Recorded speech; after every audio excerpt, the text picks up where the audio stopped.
Transmission lock acquired. Begin broadcast. The declaration wasn't loud. It didn't need to be. Across the solar edge, 12 Accord cruisers aligned in perfect formation, their black hulls absorbing sunlight like monoliths of judgment. From Europa's shadow to Neptune's arc, every sensor in the Sol system lit up. Not from weapons fire, not from diplomatic request, but from a synchronized data pulse encoded in every known galactic protocol. The signal pierced Earth's satellites, override-lagged Terran encryption, and echoed across every orbital relay station with surgical clarity. Galactic stability must be preserved. Earth is hereby excised. That single sentence dropped through Terran command centers like a guillotine.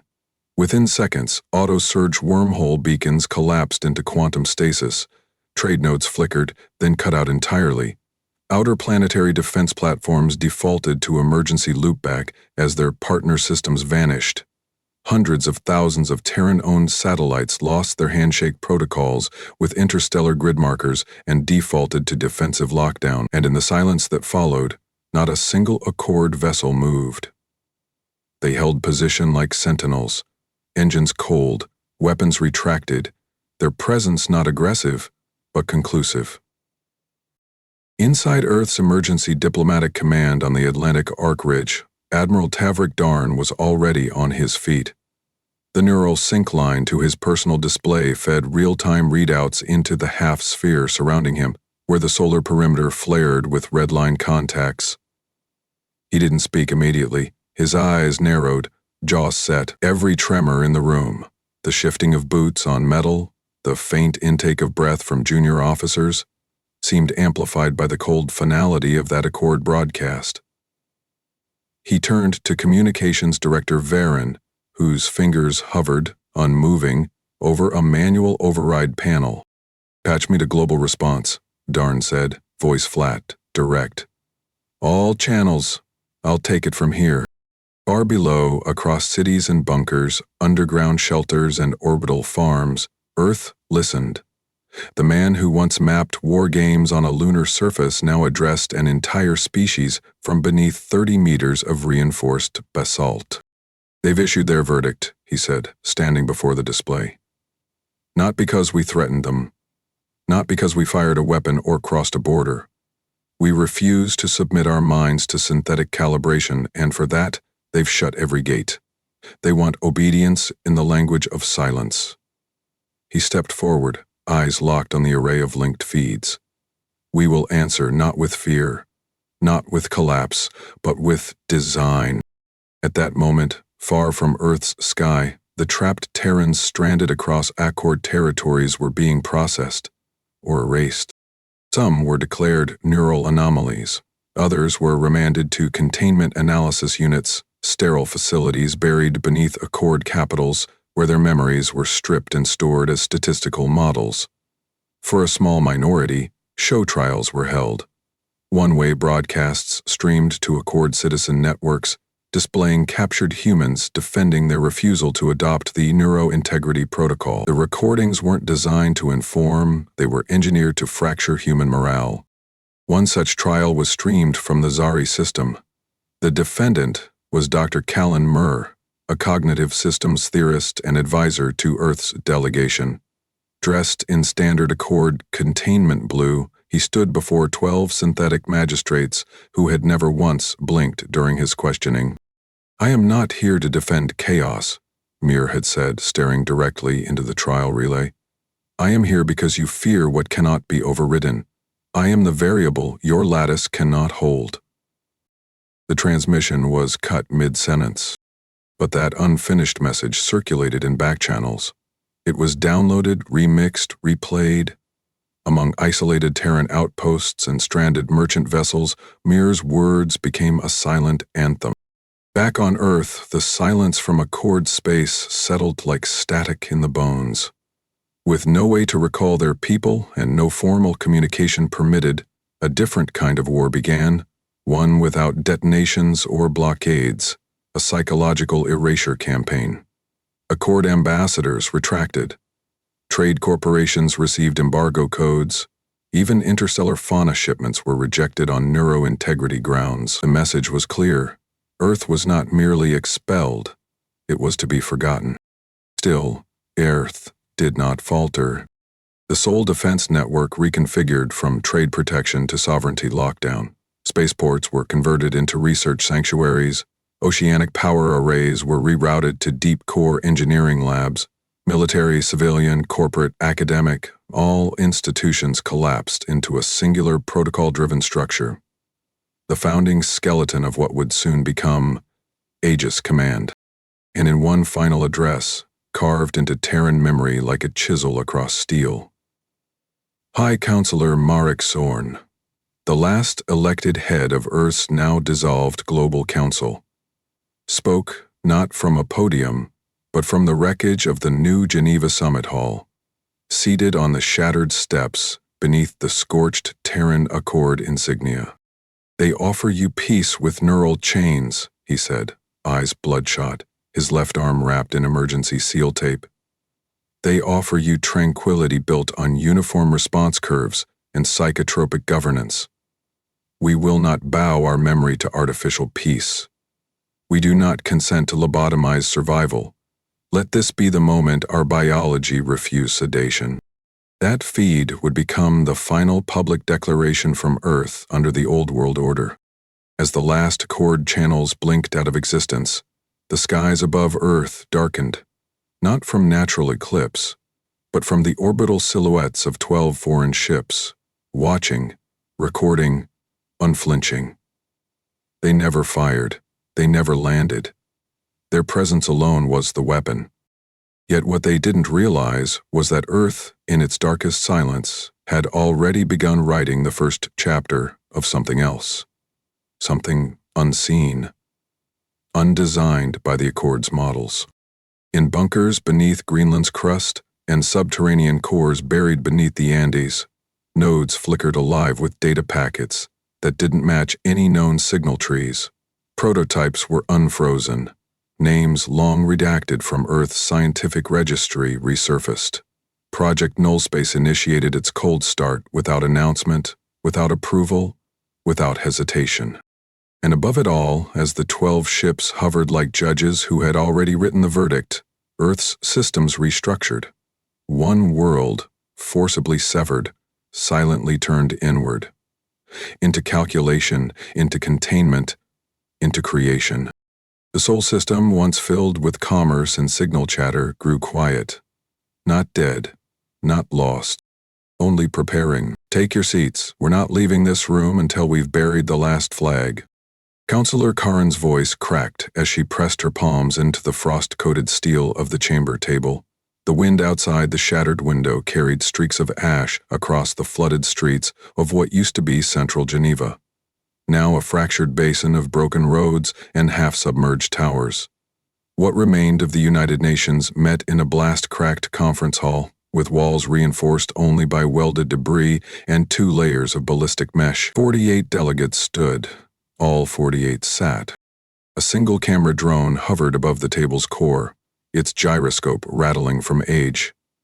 It streamed to Earth's remaining relay points, transmitting not ceremony but decision. There were no anthems, no speeches, no historical recitations. Only a vote, submitted in silence, sealed with retinal consensus, and ratified in under 6 minutes. The vote passed unanimously. The United Nations was dissolved, and with it the final remnants of Earth's former diplomacy were declared relics. Within 2 days, the Pan-Pacific Treaty headquarters in Sao Paulo activated fusion lockdown on its capital grid and broadcast a transition clause. Eurasian Command shut down its sovereign borders and redirected all Arctic infrastructure to the Continental Defense Alignment. The North Atlantic Accord, long fractured by resource dissent, handed over administrative authority in full. The documents were signed in dust-cloaked bunkers, hard-coded into copper core plates, and uploaded through analog encoders to avoid signal tracing. The merged entity had no anthem, no cultural imprint, and no requirement for consensus. It was called Aegis Command. In the command's southern engineering complex, where the Antarctic plateau met the buried remains of abandoned climate stations, a new line of authority began to form. The first name added to the roster was met with silence, followed by focused glances and unspoken recognition. Admiral Tavrik Darn. He arrived beneath security escort, not in regalia, but in a faded field uniform, stitched with non-standard fiber plate reinforcement. He carried no datapad, wore no rank insignia, and refused ceremony. He stepped into the chamber, where senior strategists and engineers had convened, and dropped a rolled schematic onto the table. Hand-drawn, sealed with fingerprint mesh. "No memorials," he said. "No timelines. I'll take full operational control in 48 hours. Until then, I want 3 things: asset locations, resource projections, and your broken tech logs. Give me failures, not filtered stats. If it didn't detonate properly, I want it. If it caused structural collapse, I want the blueprints." Some looked confused, others uneasy. One man, a policy advisor from the former Solar Coordination Bureau, rose from his seat. "With respect, Admiral, this isn't how we assign authority. There are chains to follow." Darn didn't look up. He pressed his thumb to the schematic's edge and activated the embedded pressure node. The image projected across the table, a planetary blockade rendered in full spectral energy analysis, with subdermal power signatures hidden beneath orbital dust veils. It was Earth. And it was surrounded. "That's not a chain," Darn said quietly. "That's a noose, and we're already in the gallows." The silence that followed didn't need protocol. Within the hour, internal resistance was identified, logged, and removed, not through public declaration or force, but through systems access revocation. Survival had replaced ideology. Strategy had consumed structure. Aegis Command went operational on day 3. Across Terran space, artificial gravity research centers were repurposed into weapons laboratories. Civilian space stations, once vibrant with diplomatic shuttles and cargo transit, stripped away soft sector panels and replaced them with modular kinetic shielding arrays. Orbital farms were drained and resupplied as hydro-reactive chemical processing plants. Anything redundant was recycled. Anything inefficient was deconstructed. Every asset was reclassified through the same lens: utility under siege conditions. One by one, all former academic institutions were consolidated into Aegis Stratogenesis Labs, where engineers and physicists collaborated not to publish, but to build everything fast, untested, field deployable. In a dim hall inside what had once been the Alexandria Orbital Library, a whiteboard carried the words, handwritten in black, indelible ink. "Publication is luxury. Outcome is survival." That same week, the first whispers of a classified initiative circulated in encoded memos routed through line-of-sight relays only. Its name was short, cold, empty of flair. Project Nullspace. Darn's first classified briefing was conducted in a reinforced observation chamber 4 kilometers beneath the Eurasian Crustal Research Ring. 25 hand-picked specialists sat before him, each with a non-networked heads-up display loaded with scrambled visualizations of theoretical sublayer drift paths and failed hyperspatial projections. Some hadn't slept in days. Others hadn't seen surface light since the Accord blockade. Darn pointed to a model that shimmered on the plasma array in front of them. A crude spatial weave of dark energy gravitational shadows mapped in untethered space. "We're not outgunned," he said. "We're over-predicted. Every path we take, every move we make, they've simulated. Trillions of patterned datasets built from our own protocols. We're not going to outmatch that with speed." He clicked to the next frame. "We're going to vanish from the board. Not run, vanish. These drift corridors, they don't show on galactic network grids. Too cold, too variable. That's where we move. That's where we build. And that's how we get off this leash." An engineer from the Jovian propulsion array raised a hand. "Sir, propulsion systems can't maintain field integrity in these dead zones. The fallback radiation will—" "We're not using standard propulsion," Darn interrupted. "We're using directional null wells, pushed by vacuum differential shunts. The ship doesn't move through space. It bends the fallback corridor around its axis, rides the inversion, and leaks heat signatures through fragmented ghost nodes. No wake, no signal, no trace." He paused, letting the gravity of that statement settle into the bone-deep exhaustion of every scientist in that room. This isn't about speed. This is about subtraction. We erase ourselves from the models they use to monitor us, and then we build where their maps say nothing exists. Eyes flicked across one another. No applause. No doubt. Just the weight of comprehension.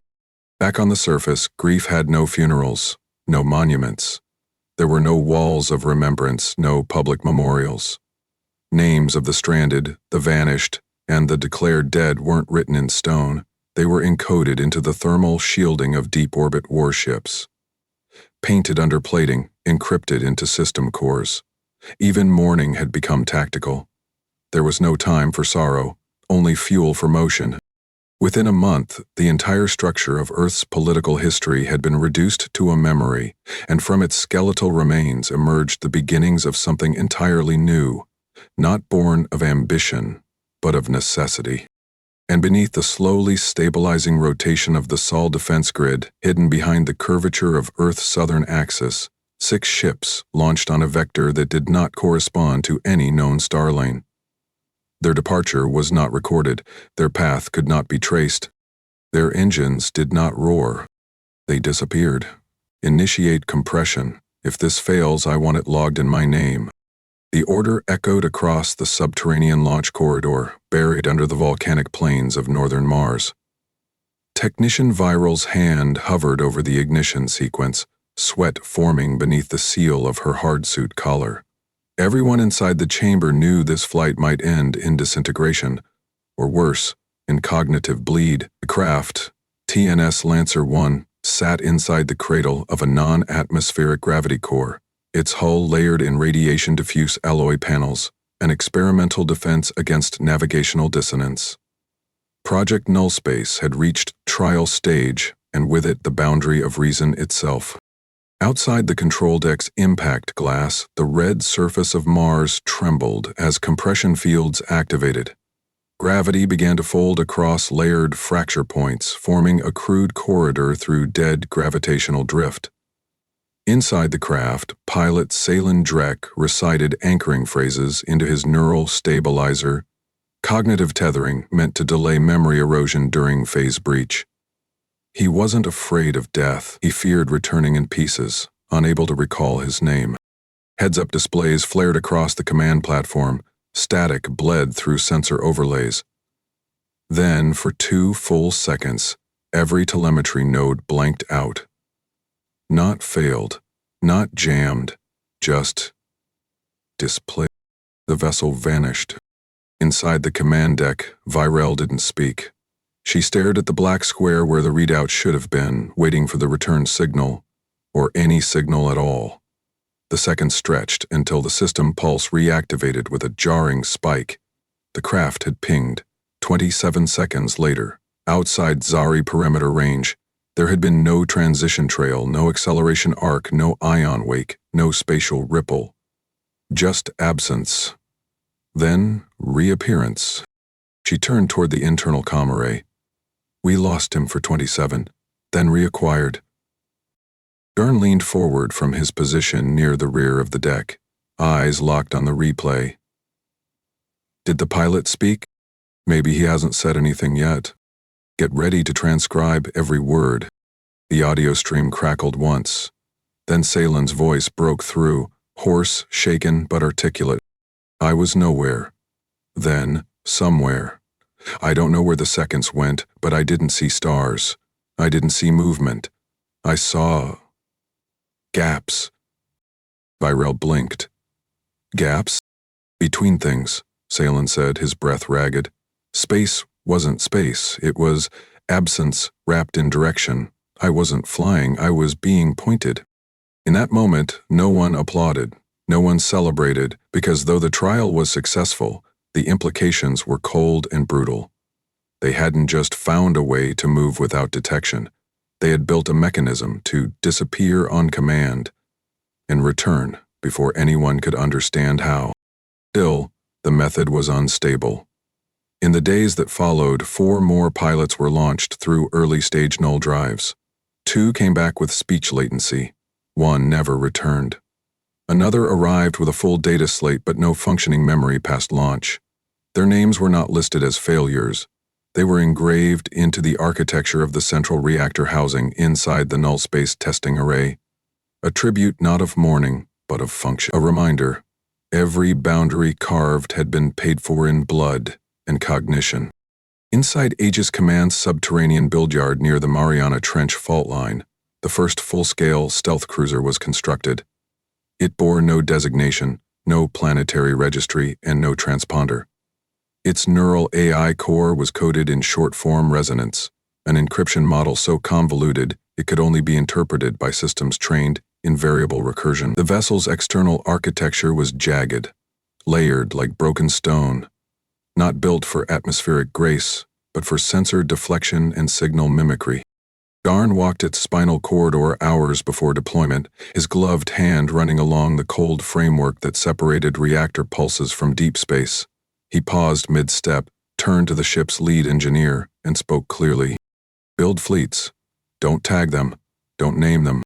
Sir, without tags we lose fleet cohesion. You're thinking like a tactician, Darn said. Start thinking like an anomaly. They can't fight what doesn't exist. By the time the 6th vessel launched, Earth's defense satellites had already decommissioned their orbital broadcast arrays. Civilian communication bands were narrowed to domestic routing. Astrophysics labs restructured their observation logs to obscure outbound vector shifts. Merchant vessels were grounded indefinitely, and every signal, every beacon, every automated comm system above low Earth orbit was either buried beneath a dampening shell or powered down permanently. The solar system went quiet. Not by mistake, not from fear, deliberately. In observatories across neutral border planets, the change was noticed. Earth's solar signature had always pulsed with the low background noise of commerce, engineering, and signal drift. But now only thermal decay and planetary rotation patterns remained. No transmissions, no pulses, no chatter. Accord monitoring satellites flagged the change, but logged no escalation. From their view, Earth had simply gone dormant. Yet above Venusian cloud line, hidden behind adaptive storm refractors, 3 null-mech'd Aegis vessels awaited deployment orders. Their internal clocks pulsed in exact synchronicity, but they did not transmit. On Luna's dark face, repurposed mining stations became listening towers for fragmented gravitational skips, tuned not to detect threat, but to observe the distortions Earth now created by moving in ways previously thought impossible. And in the engineering cradle beneath Greenland's crust, Darn addressed his lead AI architect as the 10th Ghost Fleet completed dry dock calibration. Once they realize we've vanished, he said, eyes locked on a laser plasma schematic, they'll look for where we went. They'll assume we fled. And what do we tell them, the architect asked, if they ask what we're building? Darn's expression didn't shift. We're not building to return, he said. We're building so return won't be necessary. The architect nodded once. Then we'll need more than ships. We'll have them, Darn replied. We're not hiding. We're starting from silence. And above Earth, every orbital beacon dimmed, every relay muted, every traceable emission folded back into static, until even the closest Accord outposts registered the Sol system as a neutral signal graveyard. It wasn't emptiness. It was incubation. We're receiving no orbital handshake, no ping, no local comm layer. It's not jamming, it's absent. The technician's voice carried across the Zeri Border Patrol cruiser's command deck, each syllable tighter than the last. Commander Elvrek paced toward the primary array console, eyes narrowed at the frozen image stitched across the laser plasma grid. Verdanth, once a roiling electric red sphere of plasma harvesting infrastructure and thermal relay stations, now rotated in eerie stillness. Atmospheric disturbance remained stable. Satellite arcs were intact, yet no data channels answered their query bursts. Verdanth had never gone quiet. As one of the Accord's most energy-rich colonies, it housed 12 plasma furnaces, 4 trade elevators, and a civilian population of 1.8 million under Tier 3 automation. It also served as a node for military supply routing. Losing contact for 5 minutes triggered a Sector 3 alert. After 4 hours, Elvrek received full authority to breach orbit. "Deploy surveillance drones, high-attitude passes first," he ordered. "No weapons sweep. We observe, we catalog, we do not fire."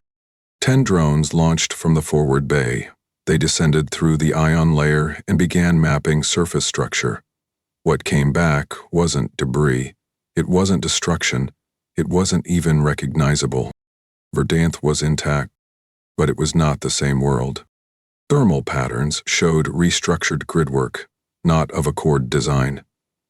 City cores had been rebuilt with angles and density markers unlike any on Zari record. Agricultural districts had expanded vertically, fused into tiered logic farming systems. Public motion sensors revealed a society functioning at full capacity, clean, coordinated, uninterrupted. Streets were occupied, trams flowed, machinery moved in rhythm with human activity, yet not a single Accord broadcast tower remained. On the largest energy conduit station, 200 meters tall, a phrase was scrawled across its main broadcast skin in automated light loop. Aegis Construct 5, activation confirmed. "Is this a hostile takeover?" Elric asked aloud, though none responded. The silence on his deck wasn't from confusion, it was from uncertainty. What they were seeing did not fit the Accord's conflict taxonomy. There were no battlefield signatures, no displaced populations, no resource seizure. The world was better, efficient, peaceful, but it had undeniably shifted allegiance without a shot fired. He stepped back from the display and addressed his second. "Flag it. Return to Zari High Council. They'll need to see this on a hard line. Nothing gets relayed remotely." In the days that followed, Accord systems quietly reclassified Verdanth as an anomalous transition zone. It was a bureaucratic phrase chosen to delay panic. It bought them time to theorize and time to dismiss. That time lasted 11 days. Then Lorkai fell. This time the warning came not from silence, but from a redirected signal. A shipping manifest transmitted from Lorkai's trade station never arrived on its intended channel. Instead, it arrived on a backdoor line connected to an old Aegis diplomatic frequency, long thought obsolete. The manifest was complete, with every shipment accounted for. What had changed was the routing code. It was tagged Aegis Priority, thread line secured. When drones were dispatched, they found Lorkai's planetary network fully operational. Transit systems functioned with 12% more efficiency. Medical AI had been restructured into triage-first modules. Energy regulation had cut grid drain by 22%.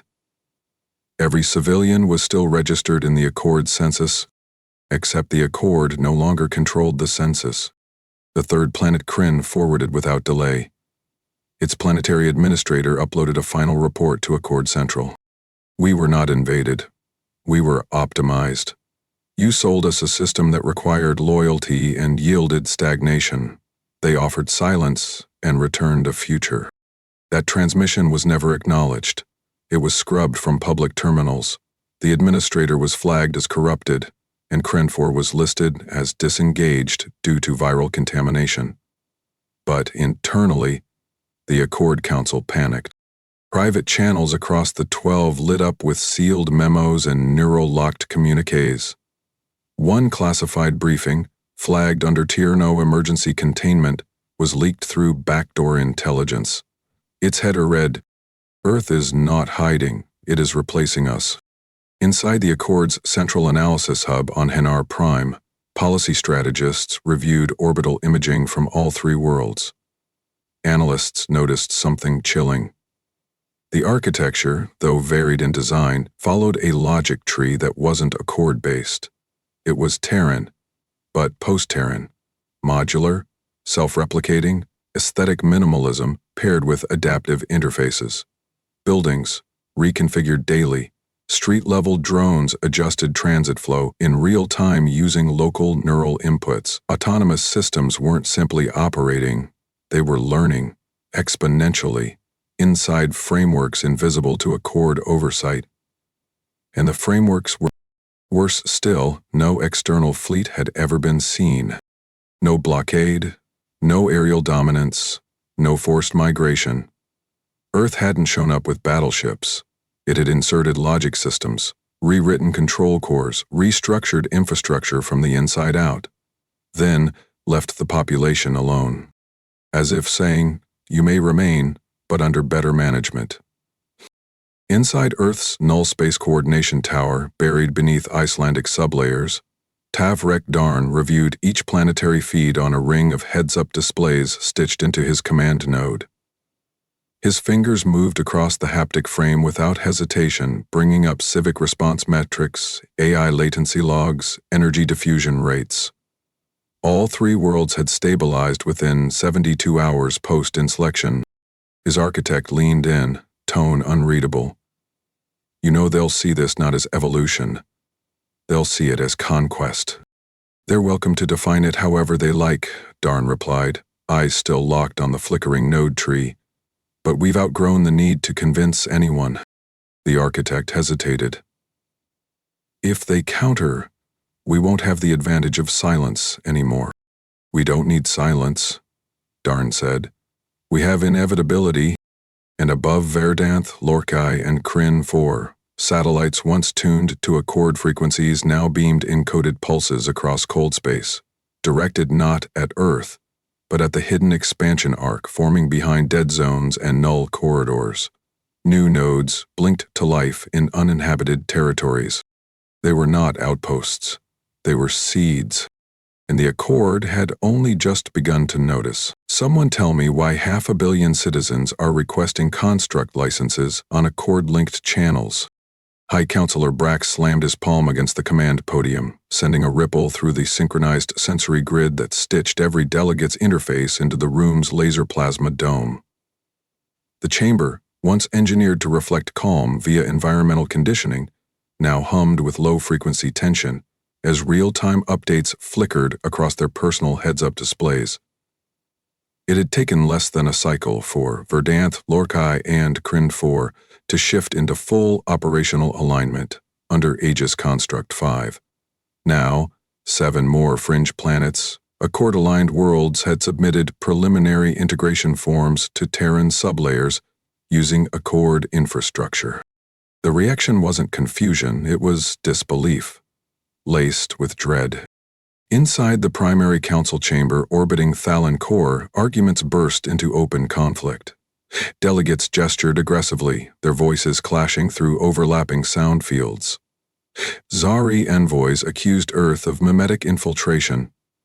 Ternikai observers suggested that the affected planets had long been unstable, but none could deny the empirical data. Civic output had risen by 18% on average within 30 days of Aegis conversion. Emergency response efficiency had doubled. Civil unrest had dropped to statistical zero. Not through enforcement, but because citizen needs were fulfilled faster than any Accord regulation model had ever achieved. Even worse, the AI logic trees now governing those worlds were evolving. Terraforming matrices weren't just replacing infrastructure. They were regenerating planetary resource cycles in real time. Atmospheric layers were filtered and restructured according to living population feedback. Agricultural grids adjusted themselves mid-harvest to prevent nutritional bottlenecks. Public transit redefined its own algorithms based on biometric travel stress. And Earth wasn't broadcasting a single advertisement. Ambassador Drevik, flushed and trembling, stepped into the ring of debate with a single projection. His display bloomed across the plasma dome. Xanath, a Tier 4 mining colony that hadn't filed for integration, but had deployed Terran-designed atmospheric nodes without permission. At devastating up, the projection showed Xanath archipelago, the reverse generating ages architecture from leaked traces. Our own people are installing them, our engineers, our scientists. Someone near the rear muttered, "We didn't exile a threat, we scattered a root system." The phrase caught. It wasn't poetic, it was diagnosis. Counselor Narev of the Helios delegation leaned forward, knuckles tight on the console. They were forced into silence, and now that silence has teeth. This isn't war, this is disinheritance. The populations choosing them over us aren't betraying loyalty, they're choosing competence. In the shaded corner of the chamber, a data analyst approached the dais with visibly shaking hands. She held no rank. She had never addressed the full council before, yet she walked forward without invitation and placed a security-cleared slate at Brax's terminal. "These are internal requests," she said, voice thin but steady, "from engineering guilds within Accord command structures. 1 in 4 technicians on Jari stations have logged anonymous interest in Aegis migration protocols. Not civilians, not colonists. Us." The chamber fractured. The idea was unthinkable. Not a military defeat, not a loss of territory, but erosion. From within.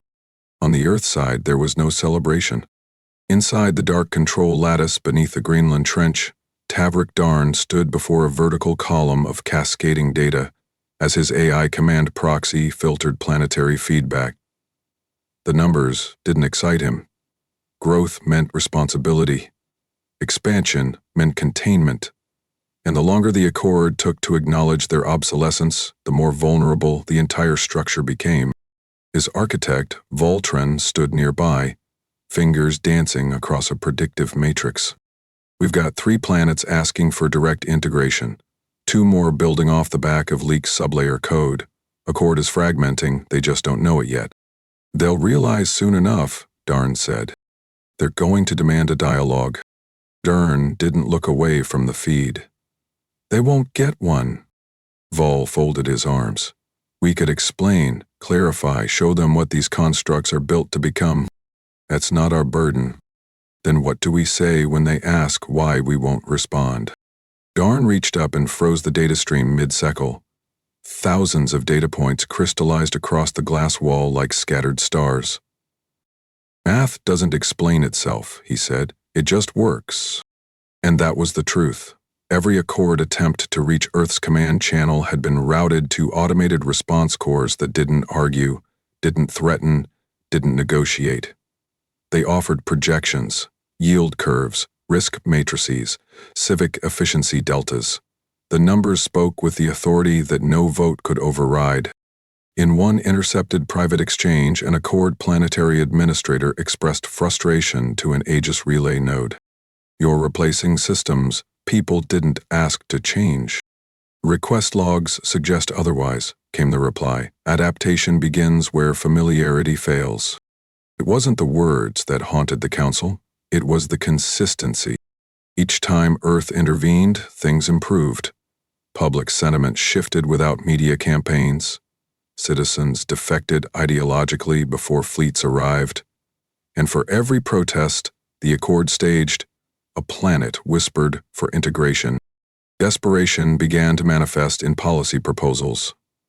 One delegate suggested forced desynchronization of AI logic across contested systems. Another floated embargo escalation on known Terran-aligned traders. But every countermeasure depended on one shared delusion, that Earth wanted to return. Tavrik Darn had already made that decision 3 years ago. Earth wasn't looking back. And in that truth, the Accord saw its reflection crack. Because exile had never been a punishment. It had been a gift. You're lighting a match in an airless chamber. The explosion won't come from them. It'll come from what they've already made you obsolete. The warning was delivered by strategist Varlon Sen, head of Deep 30 threat forecasting for the Accord's High Command, 3 days before the assault. He had reviewed the telemetry from the construct-taken systems, the failed attempts at AI disruption, the silent replies from Aegis proxies that always returned calculations instead of concessions. Sen understood what the others refused to admit. Earth was no longer reacting. It was establishing templates. He stood in front of the Elor Fringe Assault Committee's war table, a solid ring of projection pylons throwing the image of the Nemor Gate into high definition across their laser plasma displays. The slipgate's scale dwarfed anything previously constructed in the quadrant. From above, it resembled a fractured mandala, a lattice of gravitational anchors spinning out like spokes across a field of stabilized nothing. There were no defense lines, no beacons, no fleet markings. The gate simply existed, and that terrified them. The vote passed anyway. 127 warships were mobilized from 12 sectors. Some came with carrier formations, others, long-range distortion weaponry. It wasn't just a strike. It was a demonstration, a final message that exile had limits. Commander Tyrvek, recently reinstated after the Kryn 4 failure, was given full operational command. He addressed the fleet from the interior of Vornak Ultaris, a dreadnought repurposed for long-range interlink warfare. His tone, stripped of ceremony, rattled across the main hull speaker systems. We deliver a message. We remove the symbol. We restore alignment. In the war rooms below him, technicians sealed targeting frames and adjusted sensor gain. Sub-commanders checked drone arrays, external armor plating close to cross observation decks as the fleet locked in formation. It took 12 hours to reach the perimeter of the gate. The Nemor Gate did not react. No defensive systems came online. No transmissions were received. The gravitational pulses spinning around it kept moving with mathematical indifference. Tyrvek gave the order to approach. As the front line moved into position, long-range scans began to flicker with interference. Not mechanical jamming, not radiation fog, something more subtle. Signal recursion. Their own scanning pulses began bouncing back misaligned. Data loops re-entered their systems carrying fragmented versions of prior queries, restructured mid-directory. And then, without shift or flare, the center of the Nemor Gate opened. From that void, 28 vectors emerged. Black, jagged, signal-dead, they moved not as combatants, but as a coordinated phenomenon. Their hulls bent light irregularly. Engine heat drifted sideways. They did not align for attack. They drifted. Deliberately, without inertia compensation, they passed through the formation and held position between the gate and the Accord Armada. Then came the system's failure. First, targeting AI began to return nonsensical lock coordinates. Dozens of overlapping phantom signals, each perfectly mimicking Accord vessel IDs. Then, inertial control slipped. Gyroscopes misfired. Engine relays locked in mid-cycle, freezing fleets in place. Comms dissolved into static, not from signal breakdown but from mere bounce loops. Every outgoing message was reflected back milliseconds later, rewritten in slight variations, unreadable to internal filters. Bridge crews spoke into headsets only to hear their own voices repeated, out of sequence. No fire was exchanged, no weapon systems on the vectors activated. Tyrvek staggered toward his command console as the Ultaris lurched sideways, then locked in orientation against his will. He gripped the side rail as sparks danced across the display casing. "Give me one channel, any channel. I don't care if it's analog." An officer shook his head. "Everything's folding back on itself, sir. We're caught in the spread net." The lights dimmed. Across the command deck, a static line cleared. A new signal entered the Accord fleet. Single origin, narrow beam, unencrypted.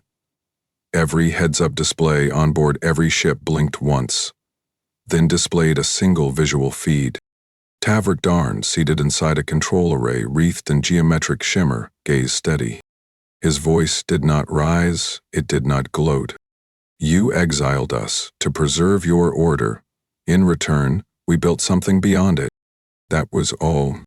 The signal ended. No further message followed. Then the vectors moved, not toward the Accord, but backward, returning through the gate as slowly and silently as they had arrived. No pursuit was possible. Accord ships could not maneuver. Each attempt to reignite thrusters resulted in trajectory drift. Each distress call rerouted itself before it could reach external comm gates. The Accord fleet, assembled to reclaim power, drifted helplessly in formation, disarmed not by attack, but by irrelevance. They were not destroyed. They were dismissed. Across the Allure fringe, smaller colonial vessels registered the encounter. Some recorded visual data, others received the same signal through unlinked civic bands. Civilians began sharing the phrase on social threads. "You exiled us. We built something beyond it." Within hours, Accord territories fell into reactive lockdown. Civilian comms were restricted, independent analysis stations were shuttered, official narratives were drafted, broadcast, edited again, withdrawn. The military command issued a statement. Tactical anomalies encountered at Namor. Investigation ongoing. Fleet returning shortly. The truth arrived ahead of them. Raw footage leaked. Not by accident, by design. Back inside the Greenland control spire, Voltran reviewed the relay burst and nodded to the bridge crew. "That's the last we'll need to say," he said. Tavrik Darn didn't reply. He watched the final pieces of the encounter play across his inner display node. Pilot, fleet, and unopened fire control system. A civilization whose strongest response was denial. And behind them, a gate still active, waiting, ready, unmoved. Not a monument, not a weapon, a threshold. Earth had not returned. It had shown that it never needed to. The current delegation is abstaining. Their seat is empty. Their channels have gone dark. The words fell like a dropped blade across the floor of the Accord Grand Assembly. Speaker Jorah's voice, already strained from weeks of emergency sessions, wavered. For the first time in 1,000 documented cycles, one of the founding 12 had withdrawn from participation, without war, without notice, without explanation. The delegation's bay remained lit but unattended, its official seal slowly dimming on the primary laser plasma display. Kuron's neutrality sent ripples through every governance protocol and collapsed the illusion of Accord unity faster than any siege could have managed. Even before the Assembly could issue a response, encrypted trade traffic began routing through unknown relays in the Allure fringe. Analysis later confirmed what some had feared privately for years. Zari systems were redirecting export chains into uncharted space, traced eventually to Aegis-linked integration nodes. The coalition had defected, quietly, fully. Ambassador Neth Ilren of the Inner Accord colonies stood frozen, fists clenched behind his back, watching the Zahari trade schematics materialize on the heads-up display in front of his podium. He turned slowly, addressing no one in particular. "We didn't lose them. They stopped needing us." That sentence, stripped of anger or volume, sent the chamber into disorder. Delegates rose, shouted across tiers, accusations firing from one end to the next. Some called for immediate fleet intervention. Others demanded emergency lockdowns on communications across known border zones. A few, the oldest, the most measured, said nothing at all. Within days, the Accord fractured into ideological camps. The conservation bloc pushed for diplomatic engagement with Aegis proxies, insisting that open dialogue was necessary, even if humiliating. The continuity axis, led by High Executor Varnatel of the Core Systems, proposed total border restriction, arresting anyone suspected of cognitive collusion or ideological defection. That proposal died before reaching the floor. Too late. The infection was not philosophical. It was infrastructural. Across disputed worlds and low-tier colonies, something new was being built, quietly, overnight, and without declaration. Entire hydro-regulation systems appeared between harvest cycles. Atmospheric regulators were discovered buried beneath old waste fields. Self-seeding algae matrix biospheres rising like engineered coral in places no Accord template had ever operated. There were no flags, no troops, no ships. Only systems that worked. Planetary governors began reporting citizen migration patterns shifting, not off-world, but between sectors, toward zones rumored to have been touched by Aegis intervention. In one broadcast intercepted from Elantris 7, a woman was seen recording a message while standing inside what had once been a collapsed mining district, now transformed into an active biothermal hub. "We don't know how it arrived," she said. "We woke up and the ground was different. Not broken, just better." We filed a report to Accord Command. No one answered. The system did. We stayed. And they weren't alone. Applications for construct integration licenses were no longer fringe phenomena. They arrived in waves, thousands at a time, transmitted not by rogue actors but by city councils, research guilds, and civic engineers. These weren't political statements. They were optimization requests. And Earth still never responded. Tavrik Darn had not spoken publicly since Nemor Gate. His name was not listed in any Aegis manifest. His image did not circulate in propaganda. Yet, across colonies, outposts, and former Accord centers, his reputation grew into something untraceable. Not a man, not a strategist, an equation, a force multiplier, a myth used to explain the unexplainable. "They say he walks ahead of the systems," one child whispered in a migration camp on Kryn Delta. "He talks to the structures before they build." Inside the Greenland control array, Darn stood before a vertical sequencing wall while the architect, Vol Tren, reviewed incoming data spikes from the Teralis drift. "Another civic block integrated overnight," Vol said. "They use construction templates from Arjari broadcasts. No instructions needed." Darn didn't answer immediately. His eyes scanned the projection. Growth curves, stress maps, long-form drift metrics. He tapped a single node and it expanded into a timeline. "Remove our signal from that node," he said. Ball looked over. "Why?" "They've learned enough. If they're integrating on their own, our presence isn't needed. You're trusting them to self-govern." Darn turned toward him, not with challenge but with certainty. "We didn't build an empire. We built an idea. Let's see if it walks without a leash." Back inside Accord Command, desperation metastasized. "Get ready," I ordered. Interception attempts failed. Diplomatic couriers vanished en route to Aegis-marked systems. Not because they were destroyed, but because their intended recipients rerouted them to automated AI systems that responded only in projections, ratios, timelines, outcomes. Never emotion, never ideology, just math. In a now infamous emergency session, High Counselor Brax slammed his data plate against the table and shouted, "They've removed argument from the equation. We can't fight logic when every defector runs to efficiency." No one disagreed.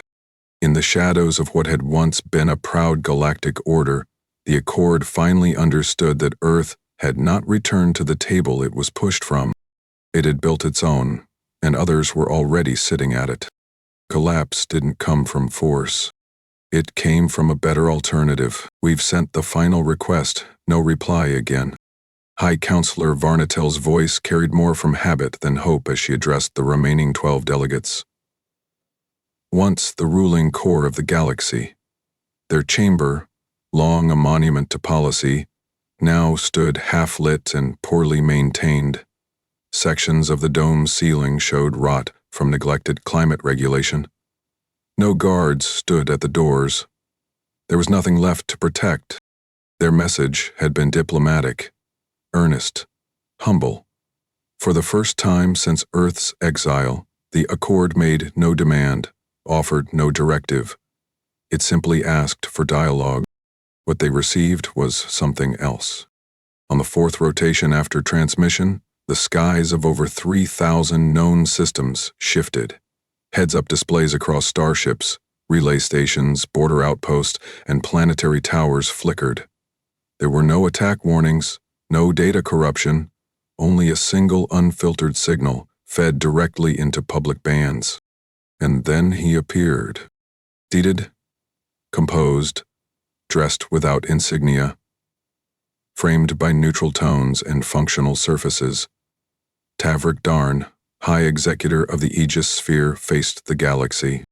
"You removed us from your halls, your maps, your conversations," he began. "You reduced us to a variable you no longer wanted to solve. And in doing so, you gave us something we never would have claimed ourselves." He paused, allowing the words to land where fear once ruled. Silent. His tone was not accusatory. It was grounded, deliberate, spoken like a man who no longer argued with history. In that silence, we were forced to build without tradition, without permission, without delay. What emerged from that effort is not vengeance. It is not punishment. It is function. Across the Accord's final sectors, ships halted in orbit. Civilians gathered around outdated relay arrays, watching through static, blurred screens. Governors froze mid-command. Merchants stopped mid-transaction. Darn wasn't making demands. He was ending questions. You exiled us thinking we would spiral. You expected retreat. We did not return. We redefined arrival. The screen blinked out. No warfleet followed. No Aegis deployments entered new territory. The broadcast was not a prelude to conquest. It was a closing statement. And it worked. In the following weeks, systems once loyal to the Accord voted to dissolve local councils and join the Aegisphere's open civic framework. There were no banners raised, no treaties signed in marble halls. Transition came in the form of infrastructure repair drones, arriving in fractured cities without fanfare, water systems stabilizing themselves overnight, food distribution networks realigning within hours based on terrain and climate input. Governors resigned, quietly. Accord liaisons found their terminals deauthorized. No arrests were made, they were simply bypassed, by relevance. The galaxy had not been invaded. It had been upgraded. And no one asked when Earth had returned. The better question was when it had left behind everything that made the Accord feel essential. Tavrik Darn was never seen again. Not in person, not on any screen. He became less of a leader and more of an organizing principle. In migration records and education indexes, his name appeared beside architecture, not authority. He existed as the model for a new form of civilization, detached from legacy, anchored in outcomes. Inside the buried control node in what had once been Earth's Arctic Circle, his last recorded directive blinked against the terminal for the AI Relay Core. Shut down all central leadership functions, the system no longer needs us. The Aegisphere didn't just run itself. It taught others to build from within. At the edge of a former Accord territory, System Rylon 5, once deemed too unstable for colonization, a new gate began to form. Its skeletal frame was unlike anything previously constructed. Layered quantum strands woven through atmospheric tethering, flexible to gravitational drift, immune to drift decay. It built itself in silence. When the access node came online, the phrase etched into its perimeter pulsed outward in every local language. Aegisphere Node 42 arrival authorized. No ambassador stepped through. No welcome was broadcast. The gate did not ask for entry. It waited. And slowly, like memory fading from the foreground, the Accord dissolved. No collapse, no flames. Just absence, obsolescence. What remained of its once grand council chambers became archives, visited by those curious about how systems used to function before Earth showed a different model. In time, historians would call it the Quiet Revolution, Analysts would argue about timelines, motive, design, but the truth would remain: Earth never fought for dominance. It removed itself from failure, and in doing so, became the future others would choose freely. They exiled Earth from the galaxy. Earth answered by becoming the thing they would one day ask permission to join. And the answer had already been built. ChatGPT said, "What do you think was the Accord's biggest mistake? Exiling Earth or underestimating what silence could build?" Drop your thoughts in the comments below. We're reading every theory. If you enjoyed this cinematic HFY journey, hit that subscribe button for more gripping tales.